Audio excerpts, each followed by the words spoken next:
and just in the woods, and I've come across a little ring of St George's mushrooms. Let me show you. Apologies if you can hear loads of screams. It's 3:30 and school kick-out time. But look what I've just discovered down here. Lots and lots of St George's mushrooms, all growing in a little fairy ring, which is a lovely sight to see. So there's some mushrooms down there, some mushrooms that I've hidden under these cleavers because I'm coming back for them in about 10 minutes after those kids have gone. And there's some more down here. And let me show you where the ring actually leads. It's a pretty big one. Let me zoom out. Yeah, so those mushrooms are just down there, and the ring is all the way around this tree. These mushrooms look a bit worse for wear, they're really muddy, and then it goes all the way around there. There is quite a lot down in this little grassy patch here. Just discovered some vetch, or poor man's peas, and these are delicious little kind of pea shoot alternative for your salads and sandwiches. You can use the flowers as well. This lovely little lush patch of plants down here is Caminarium angustifolium, commonly known as rosebay willow herb or fireweed. It's a really delicious wild green when it's about this size. A fireweed grows pretty big, pretty quick, so that's why I like to use it as screening in my allotment. But when you're wanting them for food, it's best to get them as young as possible. So I normally favour these little ones here, and then try and get down as far to the base as possible to cut it, because this little bit here where it's been kind of self-blanched by the grass will be really sweet and tender. Not only is it a really great wild edible and a really useful screening in the garden, but the pollinators absolutely love it, and it especially attracts the elephant hawk moth, which is a beautiful large pink moth that looks kind of otherworldly. So yeah, I grow lots of this in my garden to try and attract those moths and to keep the bees happy too. The flowers are really delicious actually. They make a really lovely addition to your salads, and they're really nice on top of cakes and stuff too. They've got a pretty kind of purpley pink colour to them. The seed heads are really useful as a tinder. It makes really good flash tinder. So if you are in need of something quick to start your fire, then fireweed is a really good plant for that. Wow. Look at all this yarrow. There's so much of it. So much. I'm going to be harvesting some of this for tea today. Loads of it. How beautiful. Identifying yarrow is pretty easy because it has these beautiful soft fern-like leaves that form in a rosette pattern from the base. But it's a lovely bitter herb yarrow, and we all know that bitter herbs aid digestion, so it's a really good one to make teas to help your digestive system. I'm actually going to be collecting some of this yarrow today, seeing as there's quite an abundant patch here. And yarrow is awesome for adding into oils and salves and balms because it's really great at healing. And yarrow is actually used in most battlefields to help staunch bleeding from wounds. So it is a really useful plant, and you will be surprised how quickly it does help to heal your wounds. It's a really good one to use, yarrow. Yarrow can be made into teas to help ward off colds and flus and sore throats. It can be used dried or fresh, and it can be used to make tinctures with as well to have an all year round remedy. Both broadleaf and ribwort plantain are awesome plants, and here is a little patch of broadleaf plantain. These little seed heads are amazing in the autumn time. There's probably not many seeds left inside this chaff here, but you just kind of run your hand along the bottom. Hang on. So yeah, there's probably not much seed left in all of this chaff. I can see a little bit here. But plantain seed is awesome for putting in anything really. I love to add it to my flour mixes for baking, for cookies, for cakes, flapjacks. Yeah, it's just a really nice little kind of nutty flavoured wild grain to add into your diet. Really nice, and you can often find the seeds in abundance in autumn as well. And they have these really long kind of seed head. The ribwort plantain, which is, just sow these.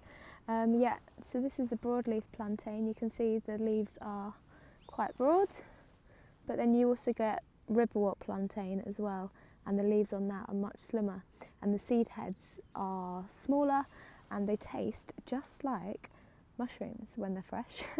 You can add them to pizza, and yeah, it's just kind of a little nice mushroom alternative. Plantain is another awesome one for wound healing, and I absolutely love to add this one to my oils, balms and salves as well. So when I get home, I think a yarrow and plantain balm's going to be on the cards.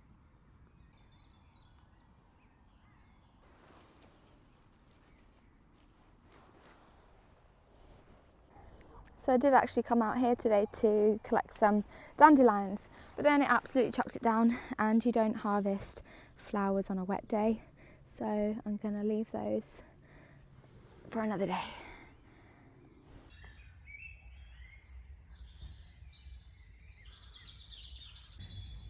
Just found loads and loads of lovely marsh marigolds, and I can never usually get to this because they're usually in the middle of ponds, but this is just growing next to a patch of water, and there's actually a little bit of watercress down there as well. But this is a lovely edible. So these young leaves can be used just like spinach, and just the same as spinach, they cook down quite drastically, so you do need to collect a lot more than you think. But these blooms are absolutely beautiful, part of the buttercup family. It's pretty easy to identify. The flowers look like giant buttercups, and the leaves look a bit like lily pads, I guess. They've got this big split down the middle of the leaf. And when they're young, they kind of are all curled up like this, and they start to unfurl, and they get quite large, and this is the largest one on this plant, and you can see it's size of my hand. And these flowers are quite large too. Like quite a few members of the buttercup or ranunculus family, the leaves can contain a bit of a skin irritant, so it is advisable to wear gloves or just be mindful of that when you're harvesting if you've got sensitive skin. Yeah, it is a beautiful spring green that you can never normally get to unless you got big old waders on, so quite stoked to find this little patch. So just next to that marsh marigold there, I've got lots and lots of watercress. This is the delicious aquatic plant in the brassica family. It does need to be cooked though, because there is a chance of a parasitic worm that can make you sick. So yeah, it is advisable to just blanch this in boiling water just to make sure. Look at this big old patch of yellow archangel. Beautiful, beautiful plant, member of the mint family. I've covered this in a previous foraging video, I think in one of my January videos, I think. But now it's all in flower, and I can show you it properly. How beautiful is that? Not only are the leaves shimmery and silvery and variegated, and these pretty little flowers have got a gorgeous honey-like nectar on the inside that you can suck out on a hot summer's day. You can use your leaves just as you would your nettles or your spinach, and you can make teas from them as well. One of my favourite uses for the yellow archangel is to use it as a fresh poultice. So you kind of bruise and mash up the leaves and put it on your bruises and your wounds and your burns and things like that. And it also helps to draw out splinters as well. So it's a really, really useful thing to have. It's great to make into balms and salves. Just use it as a fresh poultice, great in teas and tinctures too. Lovely, pretty little woodland plant, and loads of it. So I might harvest some of this as well.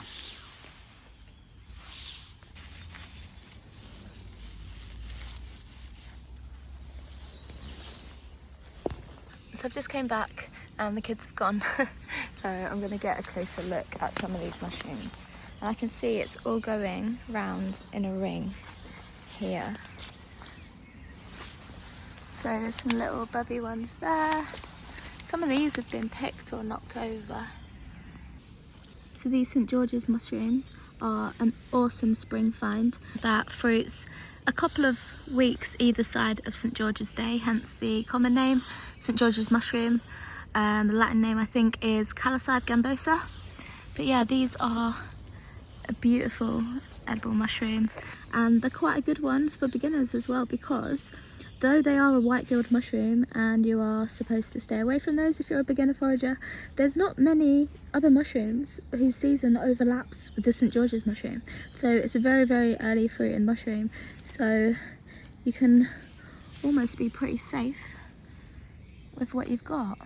You can see that it's got a dome-shaped cap with an in-rolled cap margin. You can see how it kind of rolls underneath the cap there. The gills are really closely spaced, and it's got quite a bulbous stem that gets a little bit fatter towards the base. So these can range in colour from white to kind of buff to tan colour. So the inside of the St George's mushroom, or the CALOCYBE gambosa, should be nice and firm, and the same colour as the outside really. White, a little bit off-white, cream to buff coloured, and very, very firm. Whilst there aren't too many mushrooms that can be confused with the CALOCYBE gambosa at this time of year, it is always worth erring on the side of caution. So a couple of mushrooms to look out for include the livid pink gill, and that one can look quite similar to the St George's mushroom. It's got a dome-shaped cap and quite a bulbous stem, but it has got pink gills at maturity because the spores are pink. So you can pop off the cap, lay it down on a piece of paper, and if the spores come out pink, then you have most likely got the livid pink gill rather than the St George's mushroom, which has a white spore print. Another mushroom to look out for is a deadly fibre cap that has got much more of a brown colouring, and I think it's fairly easy to identify because it's got a red staining quite similar to the Amanita rubescens. So you can just kind of scratch the stem, give it a little bit of a bruising, and if it starts to stain red, then it's likely you've got a deadly fibre cap, which is toxic. So do make sure that the spore print of the St George's mushroom is white, and if you are unsure, then do not eat it. Please make sure that you are 110% sure of your identification with any wild food before you eat it. So I'm just going to follow this ring around and see how many more I can find. I'm going to leave those little ones there because I've spotted some bigger ones. Down here I'm getting all tangled up in the trees.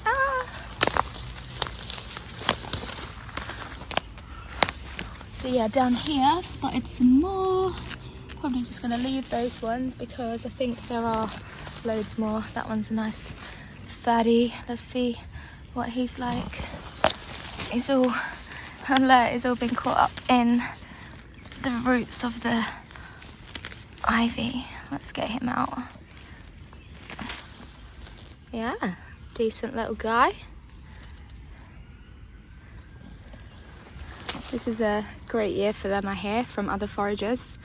And this is the first big ring that I've found this season. And it is a good one. So these are the mushrooms that I hid underneath the cleavers while I went foraging. And look, these are the best ones. They look lovely. Let's have a look. Yeah, look at those beautiful, beautiful gills.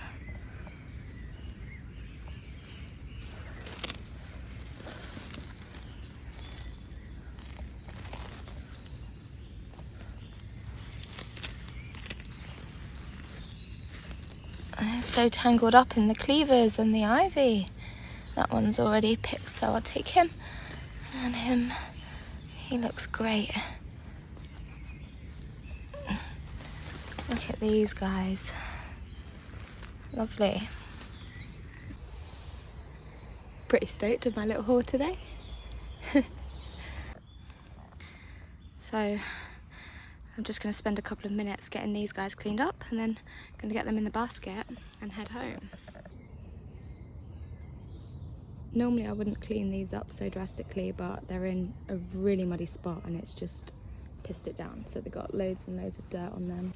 Some of them aren't too bad, but I just don't want to get any of this mud and dirt and debris into the gills, because then it will be an absolute nightmare to clean.